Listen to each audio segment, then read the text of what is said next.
Welcome to சாந்தி உலகம். இன்றைக்கி நம்ம சேனலில் சூப்பரான ஒரு இட்டாலியன் டிஷ் எப்படி செய்யலான்னு பார்க்கலாம். இது செய்கிறதுக்கு முக்கியமாக ஒயிட் சாஸ், ரெட் சாஸ் தேவைப்படும். அது கூடவே லசானியா ஷீட் தேவைப்படும். நான் இன்றைக்கி லசானியா ஷீட் வச்சு செய்யலை, ஒயிட் ப்ரெட் வச்சு தான் செஞ்சுருக்கேன்.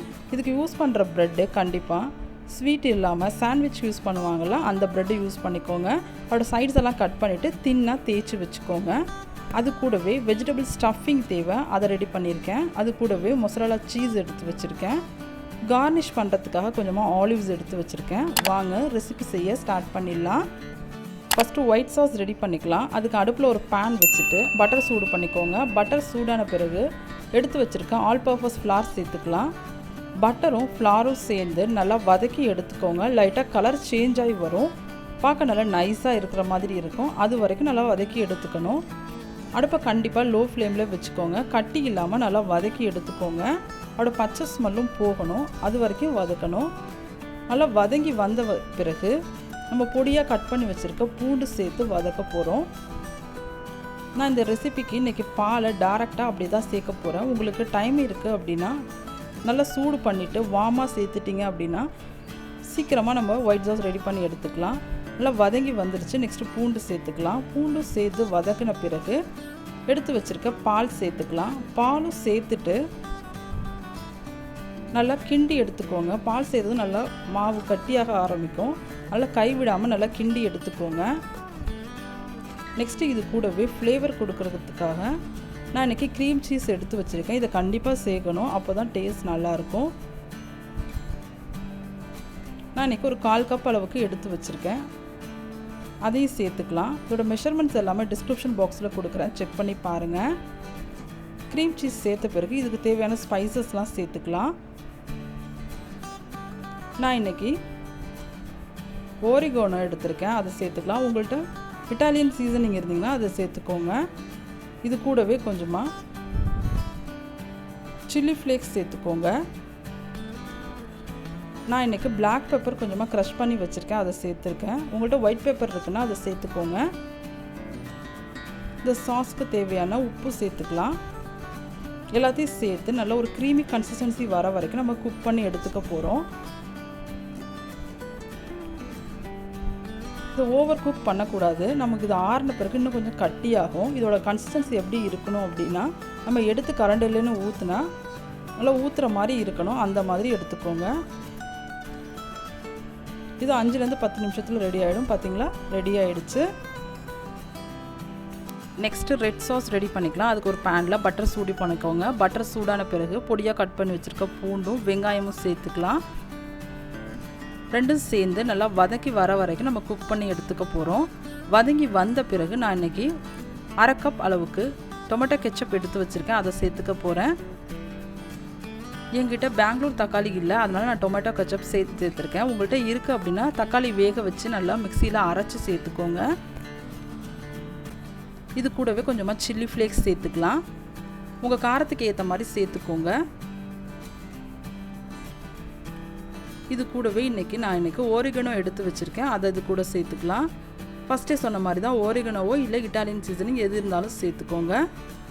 இது கூடவே நான் இன்றைக்கி கொஞ்சமாக பிளாக் பெப்பர் சேர்த்துக்க போகிறேன். நான் இன்றைக்கி இது கூட உப்பு சேர்க்க போகிறது இல்லை, ஏன்னா டொமேட்டோ கெச்சப்பில் ஆல்ரெடி சால்ட்டு இருக்குது, அதனால் நான் சேர்த்துக்கல. நீங்கள் நார்மலாக தக்காளி யூஸ் பண்ணுறீங்கன்னா கண்டிப்பாக சேர்த்துக்கோங்க. எல்லாம் சேர்ந்து நல்லா வதங்கி வரணும். பார்த்திங்கன்னா தெரியும், நல்லா ஒரு பளபளப்பாக இருக்கிற மாதிரி இருக்கும். அந்த ஸ்டேஜில் நம்ம ஆஃப் பண்ணி எடுத்து வச்சுக்கலாம். நெக்ஸ்ட் நம்ம வெஜிடபிள் ஸ்டஃபிங் ரெடி பண்ணிக்கலாம். அதுக்கு ஒரு பேனில் திரும்பவும் பட்டர் சூடு பண்ணிக்கோங்க. பட்டர் சூடான பிறகு பொடியாக கட் பண்ணி வச்சுருக்க பூண்டு சேர்த்துக்கலாம். பூண்டு நல்லா வதங்கி வந்த பிறகு எடுத்து வச்சுருக்க வெஜிடபிள்ஸ் ஒன்று ஒன்றா சேர்த்துக்கலாம். வெஜிடபிள்ஸ் எல்லாம் நம்மளோட சாய்ஸ் தான். நான் இன்றைக்கி கேரட் பீன்ஸ் கொஞ்சம் பொடியாக கட் பண்ணி வச்சுருக்கேன், அதை சேர்த்துக்க போகிறேன். கேரட் பீன்ஸ் ஓரளவு வதங்கி வந்த பிறகு தான் நான் வெங்காயம் சேர்க்க போகிறேன். ஃபஸ்ட்டே சேர்த்துட்டோம் அப்படின்னா காயெலாம் வதங்கிறதுக்குள்ள அது ஓவர் குக் ஆகிட்டு ஒரு மாதிரி டேஸ்ட் நல்லா இருக்காது. அதனால் ஃபஸ்ட்டு கேரட் பீன்ஸ் சேர்த்து ஒரு 5 நிமிஷம் நல்லா வதக்கி எடுத்துட்டு அதுக்கப்புறமா சேர்த்துக்கலாம். இந்த காய்க்கு தேவையான உப்பு சேர்த்துக்கோங்க. உப்பு சேர்க்கும்போது கவனமாக சேர்த்துக்கோங்க. நம்ம எல்லா சாஸ்லேயும் உப்பு சேர்த்துருக்கோம், அதனால் கவனமாக சேர்த்துக்கோங்க. காயும் ஓரளவு வதங்கி வரப்போகுது. நெக்ஸ்ட் நம்ம வெங்காயம் சேர்த்துக்கலாம். நான் இன்றைக்கி இது கூடவே கொஞ்சமாக காலிஃப்ளவர் க்ளீன் பண்ணி வச்சுருக்கேன், அதை சேர்த்துக்க போகிறேன். அது கூடவே கொஞ்சம் ஃப்ரோசன் க்ரீன் பீஸ் எடுத்து வச்சுருக்கேன். உங்கள்கிட்ட இருக்குது அப்படின்னா நீங்கள் கார்ன் கூட சேர்த்துக்கோங்க, அதுவும் ஃப்ளேவர் நல்லாயிருக்கும். நெக்ஸ்ட்டு காலிஃப்ளவர் சேர்த்துக்கலாம். நீங்கள் ஃப்ரெஷ்ஷாக க்ரீன் பீஸ் சேர்க்குறீங்கன்னா ஃபஸ்ட்டே சேர்த்துக்கோங்க, அப்போ நம்ம கேரட் பீன்ஸோட வெந்து வந்துடும். நான் ஃப்ரோசன்கிறதால இந்த ஸ்டேஜில் சேர்த்துக்க போகிறேன். எல்லாத்தையும் சேர்த்து ஒரு 5 நிமிஷம் நல்லா வதக்கி விட்டுக்கோங்க. இதெல்லாம் வதக்கி வந்த பிறகு தான் நம்ம கேப்சிகம் சேர்க்க போகிறோம், ஃபஸ்ட்டே சேர்க்கக்கூடாது. அது கொஞ்சம் க்ரன்ச்சியாக இருந்தால் நல்லாயிருக்கும். நான் இன்றைக்கி க்ரீன் கலர் கேப்சிகம் மட்டும் எடுத்திருக்கேன். உங்கள்கிட்ட மல்டி கலர் இருக்குன்னா நீங்கள் எடுத்துக்கோங்க, அது டேஸ்ட் நல்லாயிருக்கும்.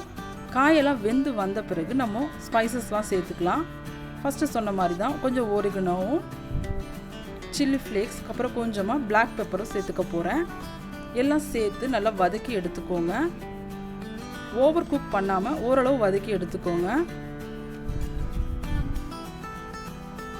நீங்கள் மஷ்ரூம் சேர்க்குறீங்க அப்படின்னா அது தனியாக குக் பண்ணிவிட்டு அப்புறமா சேர்த்துக்கோங்க. காயோடு சேர்க்கும்போது மஷ்ரூம் நிறையா தண்ணி விடும், அதனால் ஃபஸ்ட்டு தனியாக வேக வச்சுட்டு அப்புறமா சேர்த்துக்கோங்க. அவ்வளோதான், காய்கறி எல்லாம் ரெடி ஆகிடுச்சு. நம்ம நெக்ஸ்ட்டு ஷீட்ஸ் எல்லாம் வச்சு அரேஞ்ச் பண்ணிக்கலாம். நெக்ஸ்ட்டு பேக் பண்ணுறதுக்கு இந்த மாதிரி ஒரு பேன் எடுத்துக்கோங்க. நல்லா பட்டர் வச்சு க்ரீஸ் பண்ணி எடுத்துக்கலாம். நான் வீடியோவில் காமிக்கிற மாதிரி ப்ரெட்டை நல்லா அரேஞ்ச் பண்ணி எடுத்து வச்சுக்கோங்க. கொஞ்சம் கொஞ்சம் கேப் இருக்கிற மாதிரி தான் இருக்கும். நம்ம லசானியா ஷீட் யூஸ் பண்ணுறோன்னா நம்ம ஃபுல்லாக கவர் பண்ணலாம். ப்ரெட்டுங்கிறதால கொஞ்சம் கேப் இருக்க தான் செய்யும், அது பரவாயில்ல. ப்ரெட்டை நல்லா அரேஞ்ச் பண்ணிவிட்டு நெக்ஸ்ட்டு சாஸ் எல்லாம் ரெடி பண்ணியிருக்கோம்ல, அது ஒன்று ஒன்று ஆல்டர்னேட்டிவாக சேர்த்துக்கலாம். நான் ஃபஸ்ட்டு ஒயிட் சாஸ் எடுத்திருக்கேன், 4 டேபிள் ஸ்பூன் அளவுக்கு ஃபஸ்ட்டு சேர்த்துக்க போகிறேன். சேர்த்துட்டு நல்லா ஈவனாக ஸ்ப்ரெட் பண்ணி விட்டுட்டு நெக்ஸ்ட்டு நான் ரெட் சாஸ் சேர்த்துக்க போகிறேன்.